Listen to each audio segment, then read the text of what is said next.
Bonsoir à tous. Comme je n'ai ni ma famille ni ma belle famille dans l'assistance, je vais donc être obligé, contrairement au major de la génération sport, d'abréger les remerciements, mais je voudrais malgré tout dire à quel point je suis heureux d'être parmi vous ce soir, et comme je suis sensible à l'honneur qui m'est fait. L'un de vos camarade est venu m'interviewer il y a quelques jours, un matin. C'était un peu tôt. Et je l'ai reçu d'une manière un peu taquine. Et après, je me suis reproché. Mais heureusement, il m'a accueilli quand je suis entré ici, il se reconnaîtra. Et il n'avait pas l'air d'en avoir été trop traumatisé. Alors, je voudrais commencer par... Je ne voudrais pas vous ennuyer, parce que l'atmosphère est très gaie, et amusante et sympathique. Mais malgré tout, je vous ai quand même préparé un petit topo, parce qu'on m'a dit il va falloir être sérieux.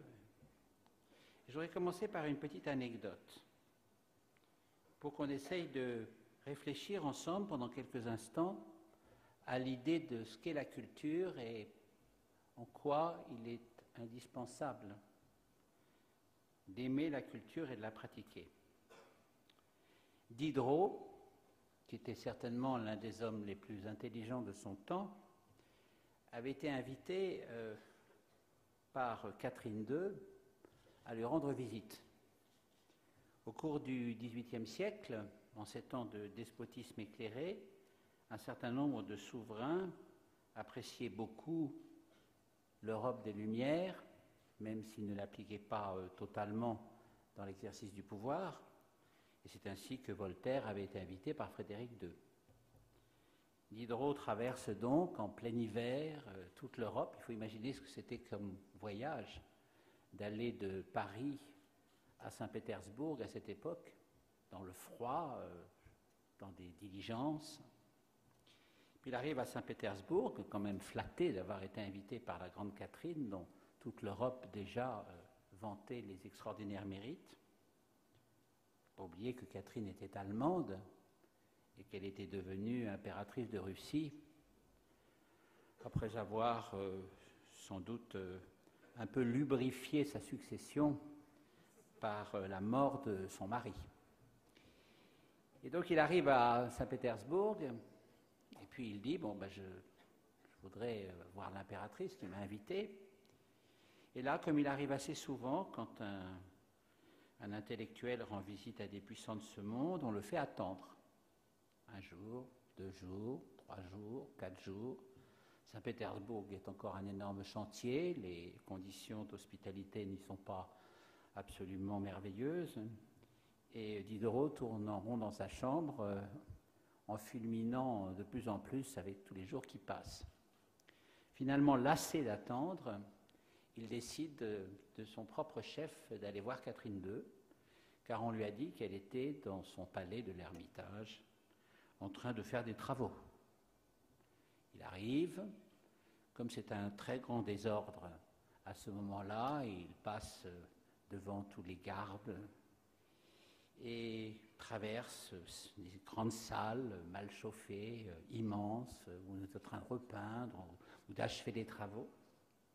Et puis il arrive finalement dans une salle encore plus grande que les autres, et où il voit plusieurs centaines de travailleurs, de moujiks. Il faut imaginer le froid, l'obscurité, le désordre. Donc plusieurs centaines de moujiks qui ouvrent des énormes caisses qui viennent de toute l'Europe et qui sortent de ces caisses des tableaux, tous plus importants les uns que les autres. Tableaux achetés par Catherine, qui était en train précisément de faire ce musée de l'Ermitage, qui est un des plus fabuleux musées du monde aujourd'hui. Et derrière la dernière des caisses, il voit une grosse dame, mal attifée, avec une pince Monseigneur, qui est en train d'ouvrir, elle aussi, à son tour, les caisses. Il s'approche de la grosse dame en question, qui a l'air d'une sorte de femme de ménage, et il reconnaît Catherine. Et il lui dit, mais ça fait 4 jours que j'attends, Majesté, enfin il fait quelques salam-alek d'usage quand même. Et Catherine est ravie de le voir. Et il lui dit, mais je ne vous vois pas vraiment comme prévu. Et elle lui répond, comment voudriez-vous que je ne vous fasse pas attendre à l'instant même où j'ai rendez-vous avec Léonard de Vinci, Holbein, Cranach, Dürer et tout ce qui va me permettre de régner sur ce pays. Je pense que c'est une bonne image de l'importance de la culture quand on imagine que cette femme appelée à régner sur un des plus grands empires du monde ne pouvait pas régner sans avoir constitué une fabuleuse collection d'œuvres d'art achetées à grand prix à travers toute l'Europe. Après, ça s'est d'ailleurs tellement bien arrangé entre tous les deux que Diderot se plaignait d'avoir des bleus sur les cuisses parce qu'il rigolait tellement avec Catherine II qu'elle lui tapait sur les cuisses de gaieté dans leurs échanges. Cette petite anecdote, je pense, vous montre à quel point la culture est importante. Mais en même temps, comme c'est difficile de définir ce que c'est que la culture. Alors, on peut évidemment trouver une sorte d'explication par les chiffres. C'est l'explication à laquelle ont recouru un certain nombre de médias ces dernières semaines, qui expliquent que la culture représente à peu près 3% du PIB. Et on met à l'intérieur, évidemment, non seulement la culture proprement dit, ou la littérature, ou le plaisir de regarder des tableaux, mais on met l'architecture, la publicité, le cinéma, l'édition, le luxe, la mode. Et évidemment, ça fait un chiffre très considérable avec au moins 700 000 personnes qui y travaillent. Et par là même, on saisit bien évidemment l'importance économique de la culture dans un pays comme le nôtre. Cette explication est fortement reprise par le ministère de la Culture qui, lui, se plaint de n'être jamais parvenu à avoir plus d'1% du budget de l'État. Mais en même temps, c'est une explication qui est quand même extrêmement insuffisante, parce qu'elle laisse échapper toute la réflexion éthique qui est évidemment au cœur d'une appréhension de ce qu'est la culture. La culture n'est pas un produit comme les autres. La culture, c'est quelque chose de beaucoup plus vaste et de beaucoup plus mystérieux. Moi-même, en tant que ministre de la Culture, je faisais valoir très souvent auprès de l'administration de Bercy, par exemple, que la culture rapportait de l'argent, et je participais donc à cette explication, en montrant que le Louvre-Lens, par exemple, allait revivifier la région où il est installé, en montrant que le Grand Musée de Bilbao a complètement fait revivre la région sinistrée jusqu'alors où il est installé.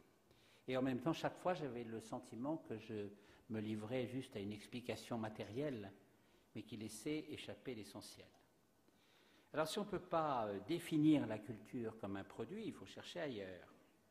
Alors, on pourrait utiliser la phrase de Herriot, par exemple. Herriot, ancien président du Conseil, qui était un normalien, et qui disait « La culture, c'est ce qui reste quand on a tout oublié ».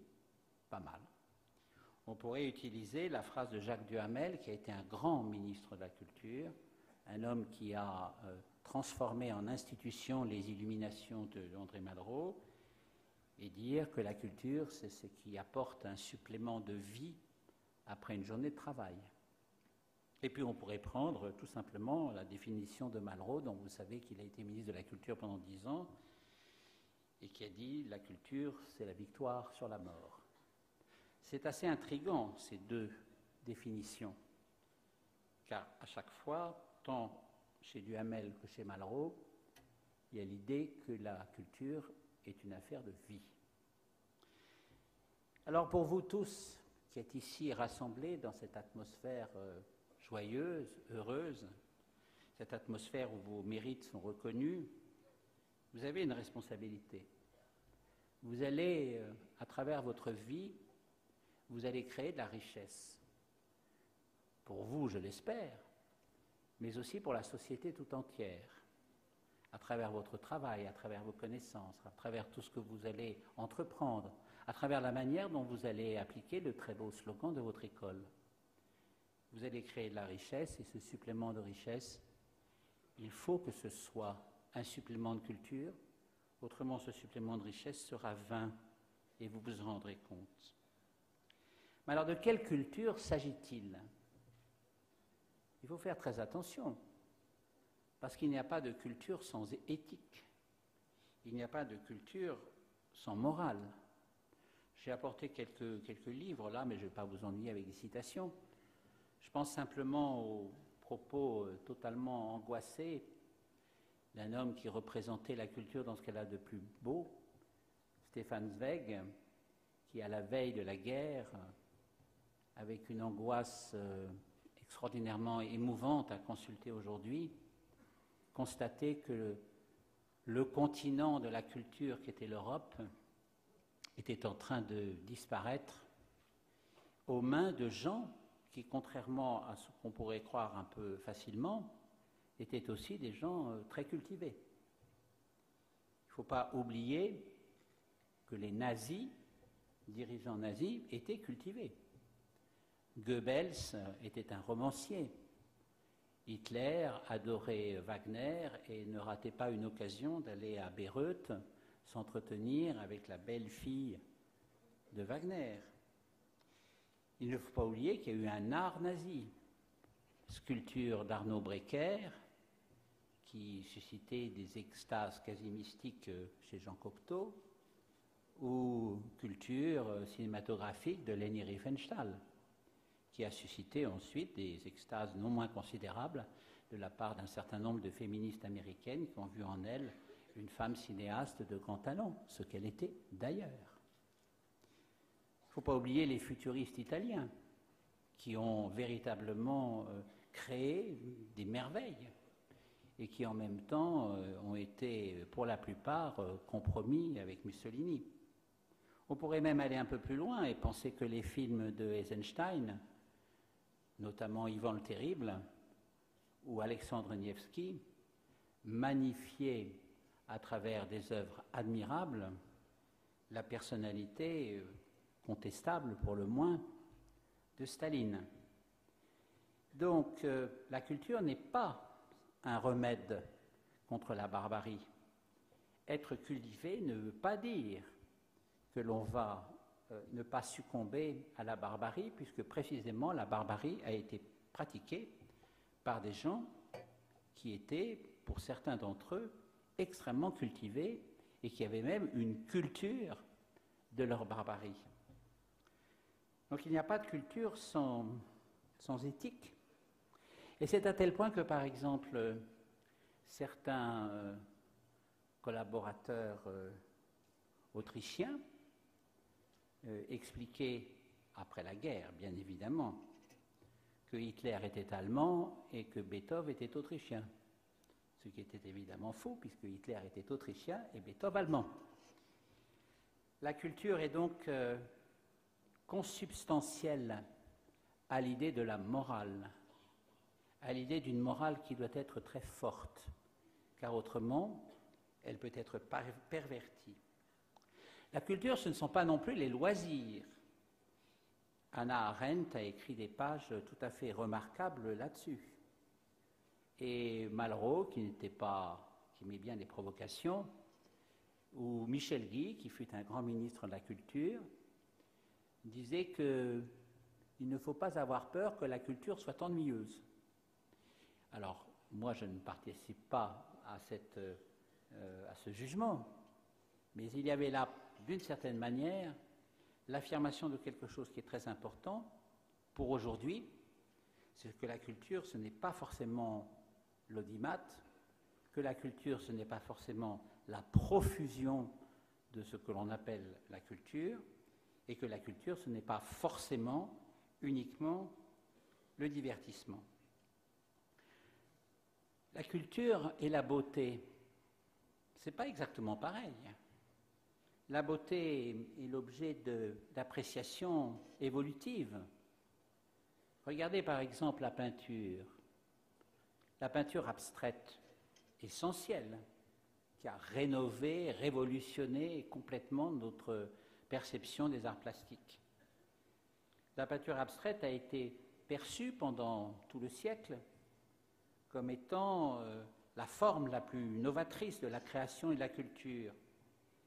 Et on a laissé de côté tout un ensemble de peintres et d'artistes qui, eux, comme Christian Bérard ou comme Balthus, ne pratiquaient pas l'abstraction.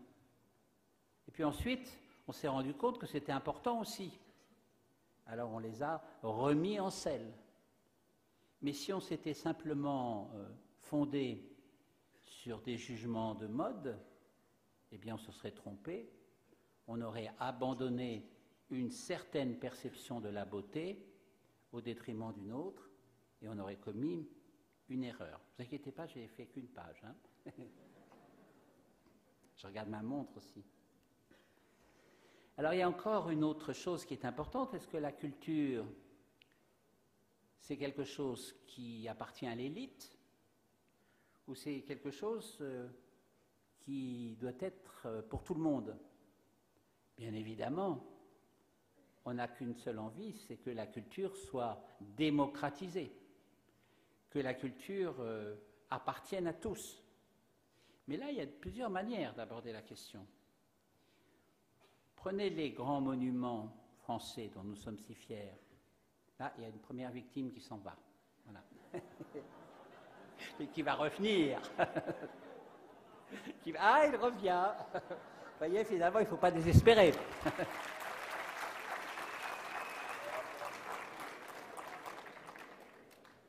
Prenez les grands monuments français. Prenez Versailles.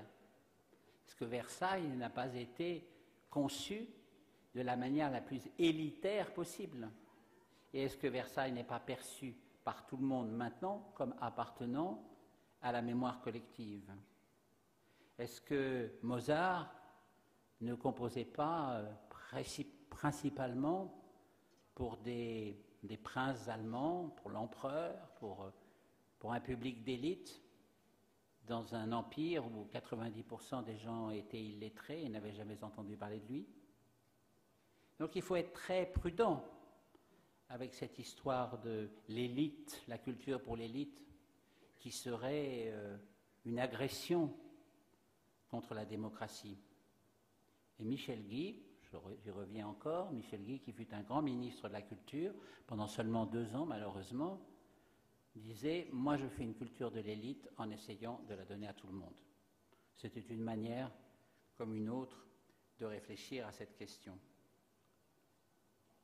Et puis il y a aussi encore, puisque je n'arrive toujours pas à définir la culture et que de toute façon je n'y arriverai pas, il y a malgré tout un certain nombre d'autres pistes que l'on peut voir pour, par délimitation successive, déterminer en tout cas le champ de la culture. Il y a cette idée qu'une culture ne doit pas totalement renoncer à un certain enracinement national. Alors là, tout de suite, tout le monde est inquiet. Enfin, vous n'avez pas l'air, mais bon. Tout le monde est inquiet. Croyez bien que personne n'est plus étranger à l'idée de la xénophobie que moi-même, et à quel point, et je le constate encore ce soir en voyant les étudiants et en voyant que même certains étudiants étrangers arrivent à être majors dans leur promotion, personne n'est plus étranger que moi à l'idée de l'exclusion, de la xénophobie, de toutes ces choses-là. En revanche, ce qui est certain, c'est que nous héritons tous d'une culture, qui est souvent la culture de notre pays, celle qui nous a été transmise par nos parents, par nos voyages, par nos lectures.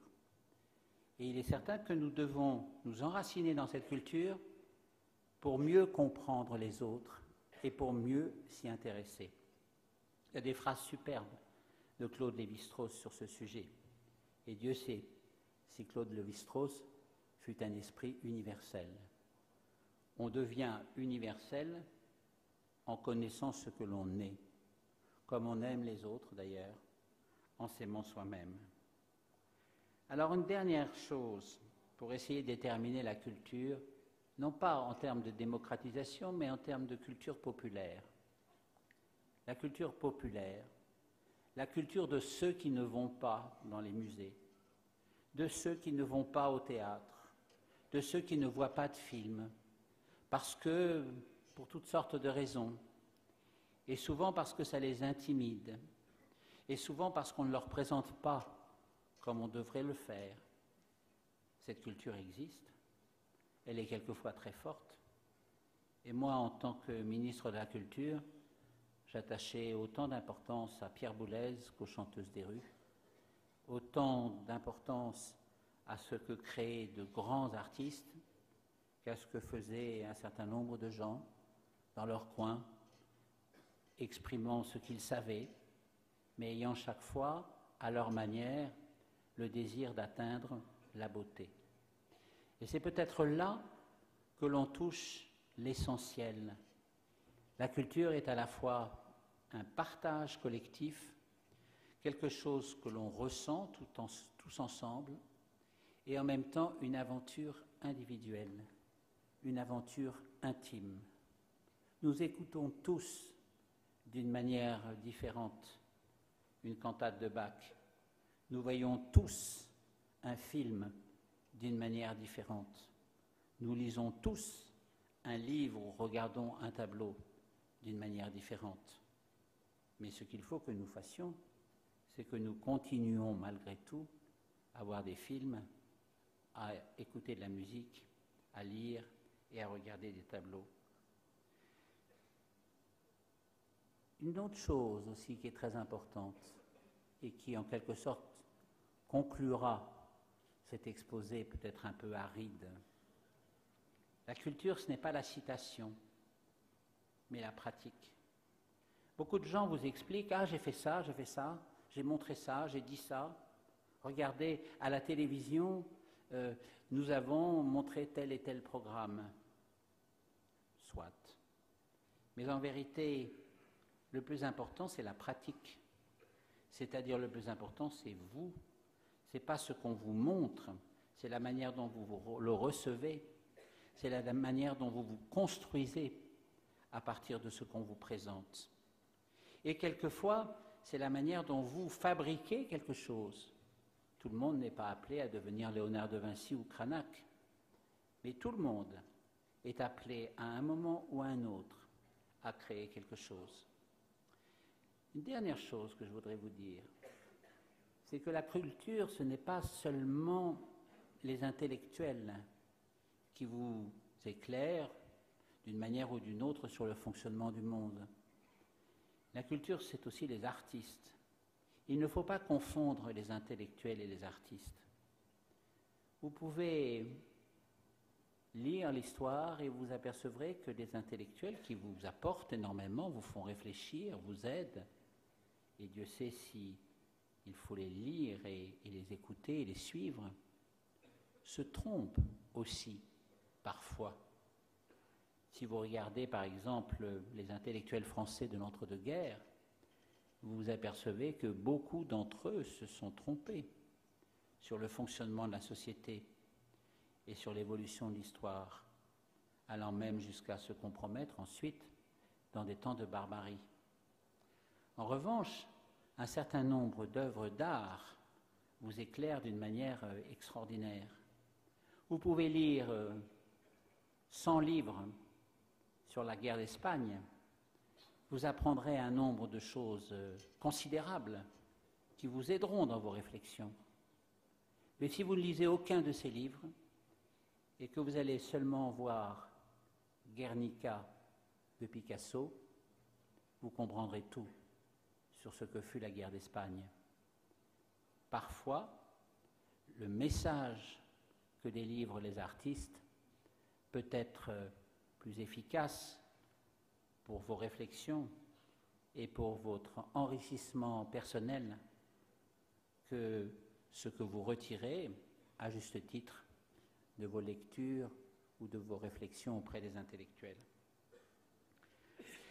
j'ai retrouvé une citation que j'emprunte à Amadou Hampâté-Bâ. Amadou Hampâté-Bâ, qui est un merveilleux écrivain africain. Je vous conseille beaucoup, si vous avez le temps, d'emprunter, et vous aurez le temps, d'emprunter ses mémoires aux éditions Actes Sud. C'est un merveilleux poète africain qui dit des choses extrêmement belles.